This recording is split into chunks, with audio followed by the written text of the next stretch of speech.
Nidalee spears, right? Mundo is perfect for tanking that, and even the culling at Illusion. I love this kind of soak tank to round out this composition. Remember, in the late game, this Mundo is going to be a handful. He already looks at Zoe and says, hey, got a pretty cool Spirit Visage over here. How you doing? And that's going to be a growing goal. Can have very big impact. Speaking of impact... Uh-oh, Shield is going to be down here for BDD, pushing on forward. Going to have to eat that spear, his Cuz, and using his ultimate just to get that distance. Here comes Nova from behind, looking to dodge under the turret. Beautiful. Here. A double knockup, and that will be first blood. Over to Nova with the big-time roam. And here's Teddy, actually, from the bottom lane, too, going to pick up that second kill. We've been waiting 14 minutes for them to actually attack this hyper-farming strategy, and they're attacking it in the biggest way possible. They bring their bot lane, they get 2 kills, they take mid lane turret. Now you can no longer get easy access to all of those minions and monsters. And look at this, Kings are not reacting. They might get 2 turrets. Nobody comes up here. The bottom lane stays bottom, and 2 middle turrets go down.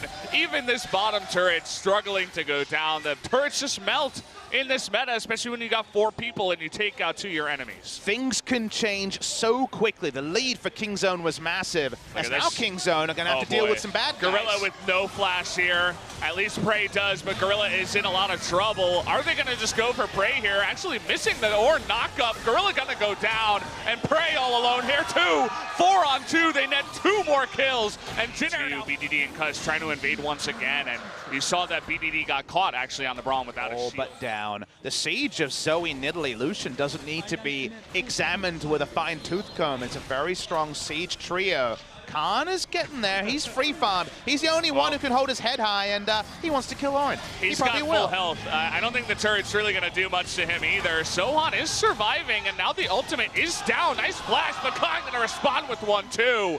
And will be going a little bit further after using his ultimate, but the lane swap and nobody to cover the top side means that another bunch of free gold does go over to Sohan. For initiation, or the Rakan. Speaking of Rakan, no vision in your river, and unfortunately, Prey's just gonna disappear off the map. Gorilla too, even a teleport just in case, and that's gonna be 2 kills, and it should be a free Baron. And it's a objective in the meantime, but I talked about how you're gonna accelerate this game. A Baron at 22 minutes and a half is pretty damn good for that. It's a really good interview with BDD after MSI, where he talked about, you know, the team not being able to pick up the victory, his tears up. Good for this kind of sieging, and you can see the sleep goes on to Prey there. Means that with that bannered up is Khan afterwards. And well, here we go. The turret's gonna melt. And down should go the inhibitor as Jinner finally find a way into the space. Free target acquisition there meant that Lucian with the Blade of the Ruin King and flat percentage pen. Drake isn't going to be anything like a second Infernal, which would probably just seal the deal here for Jinner. I mean, you look at their carries right now, 4-0 Lucian. Pushing the turrets, and there's not much that Kingzone can do. And as we see an Ash Arrow, the engage is Mundo running at them. Bless his heart, he's doing that now. He is level 16 Mundo. But now his ult's down. He does something, you know. His ult is down, as you mentioned. He did something while it was up, and, well, now they're just going to lose another turn. Damage is pretty high now, so they will get the Infernal. Seems like the umming and eyeing is going to help out, especially division for seeing if they start the Baron. And Kingzone do have the old SKT buff. They are still your champions. They get the flash there out of green. 3 members back in the base, and nobody really around to steal it. Means that will be that Baron going over to Jinner. Not a disaster for Kingzone. It sucks to give up the Baron, but with the delays, they've bought double Infinity. Storm, right? Khan getting a ton of items, the 2 Infinity Edges, and no flash on Teddy or Grace here. Here comes Khan from behind. There's your engage. Can they burst them down? Lucian, Teddy trying to do his best, but the knock up there from the Braum. Arrow's going to hit Sohan in the front line. Big engage from the Rakan in the back line. That should be able to do it. What a play there from Nova. It's going to get 3 members down from Kingzone. That should win the game. Beautiful engage from Nova. This rookie support back into the lineup. They're going to try and hard push this. The death timers along. That should be able to do it, man. It was looking like Kingzone had a chance in that last one with all the items, with the decent engage they got with the Mundo, but unfortunately now with Baron and 2 banned up minions, and 3 kills. They are going to be able to get the 2 Nexus turrets. Can they kill Mundo this time? That's the real big question. No ultimate will save him, and they will take the Nexus. And Jinner Greenwings looking to take the first game here up against Kingzone. Jinner slay the giants of Kingzone. Hey, level 3 is pretty good too, and yeah, level 3 or level 6, or maybe even a cheesy jungle gank, they will be going. Really doesn't want to walk there. Oh, they're going to flash on in. Gorilla in a lot of trouble. Here we go. There's the combo, the E into the Q with the Ignite coming in. The Wish is not enough, and First Blood will go over to Rock. And even though they do get First Blood on the side of Jinner, First Blood turret will go over to Kingzone with that Rift Herald. Sign of the Umti and Grace will do a number onto this turret and will take it down. 15 minutes and the mid lane turret going. Lich will come through at some point. See a Sheen in the inventory for a bit more burst. Cloud Drake essentially handed over those 2 supports. I think Aurelia is honestly the big wild card. As Khan decides he wants to turret dive. He just gets angry from time to time. He's like, I think I'm just going to go for the kill. He got a teleport out of it. There's the teleport and the Orin ultimate. Will he complete the teleport? Here comes the Rise, but a blasting plant might be able to get. I love that positioning, though, over the top and hitting the blasting plant, too. Sohan, though. Do they kill him, though? Yeah, he's still on the run. There's the flash on in. The Wish coming in here from Gorilla. And here's Nova to try to help out. Will be enough to take down the mini-boss of in a really happy spot. They generally want to get the carry gold onto Teddy, and they're doing just that. They had this last season, but now with the power farm, you see what the extra farm gives when you talk about the 1v1 9-minute warrior. Weird moment where it's kind of 4v4 in the mid lane, but look at this. Peanut coming on down to the bottom side, trying to get that forever slow. Nice knock-up on a Peanut, but it might just delay the inevitable. The tower being tanked forever by Khan, and Peanut coming in here should be able to pick up the kill. Baron taking teams. They'll lose 2 turrets from this play. Good play from Kingzone. They kept them interested in mid. And eventually Khan, they may have Braum, Leona, Ornn. You just still feel like they may not have enough CC to halt. 2 damage dealers for that, but hey, it might be enough with Double Mountain. But in the meantime, Kingzone able to... You know that he has a lot of damage onto the structure. And even if he's flanking, yeah, good luck peeling him away. He's reached that point, Valdez, especially at 30 minutes without that many damage items to answer him. He'll tank turrets, he'll tank champions. He gives no mundos at all, Valdez, about what's happening here. He goes right 45 minutes of Mundo and actually has him. And here he comes again from behind this time, trying to get on top of Nova. How do you get away from this? He doesn't have his flash, it goes down, and so does the Nova. And that will be one. Ornn is going to be silenced, not able to knock him. And look at Khan. He never stops diving the turrets. This thick boy is going to get to the back line and take them all out.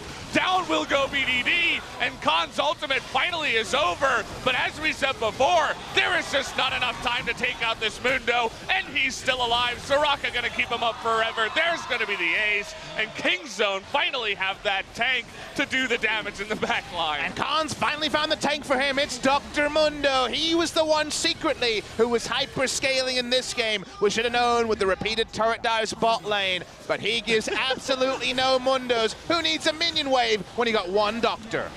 It's gonna sit there. Got Soraka for the help too, and a medic in your back pocket, and that's gonna be it, guys. Kingzone take away game number 2, and we will go to game number 3 on the backs of Mundo. All right. Poor Gorilla, he is gonna swap it last moment to Nocturne, probably in the mid lane. Interesting. I think mid lane is a good matchup in the past. Not growing a huge lead. The huge lead, that's happening top side. Khan is having his fun, right? He's showing, hey, I can play Mundo and I can play against new test. Peanut waiting for this one, actually. The counter engage here and double TP from the blue side, 1 for the red side.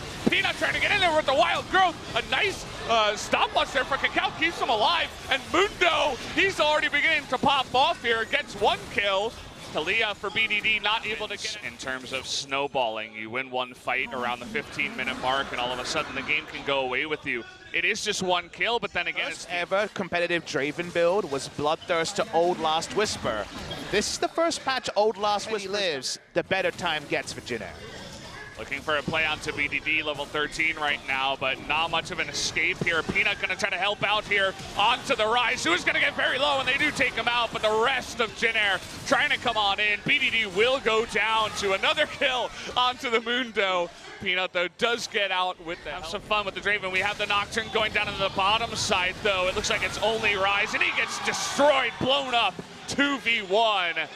That's the Global of BDD coming on in and helping with the kill of Nocturne. And that's a decisive pick. It's not a 1-for-1, it's a 1-for-0. That'll finally get them an objective. If Kingzone can do that 2 more times, then maybe you can get the game done. Gorilla and Prey showing a lot of respect to how many members are here of Jin Air. Well, generally you don't want to race against the Rift Herald, but it looks like that bottom lane is going to back off as Rise makes his return. So at the end of it all, you're the play-by-play. I got this. That's your role. I've seen the movie. I've seen that one. Talking about Frozen, right? Well, Graves may be frozen right now. There's really no escape for him unless he wants to go for the Realm Warp, but he'll choose not to as it was down. And Khan still could go for that, or they could just TP behind and take the 5v4. Trying to get on top of the Draven. Hear that Bloodthirster gonna help out though. He gets in as well. And the Nocturne is gonna get up, and here's Khan in the back line trying to get onto the Draven. He will be able to kill him, and Nova with absolutely nowhere to go. A double kill for Khan. And he's the big carry from Darius. You get the Hextech Ultimatum onto Darius with Camille, and then maybe from range you can. It's actually a big nerf. You know, it's a big deal. But Talia getting strength mostly for elsewhere. competitive play. Yeah. Oh, here we go. There's that engage. He finds Prey, and they should have enough damage, but no. Actually, the Wild Growth keeps him alive, and the culling is going to go back on top. Nova will go down. Teddy low. Teddy beginning to pop off, but it's not enough. That Talia is able to throw enough rocks. Here's the Mundo, but this time around against 4 members all alone, does have a Rise to help out here, so they...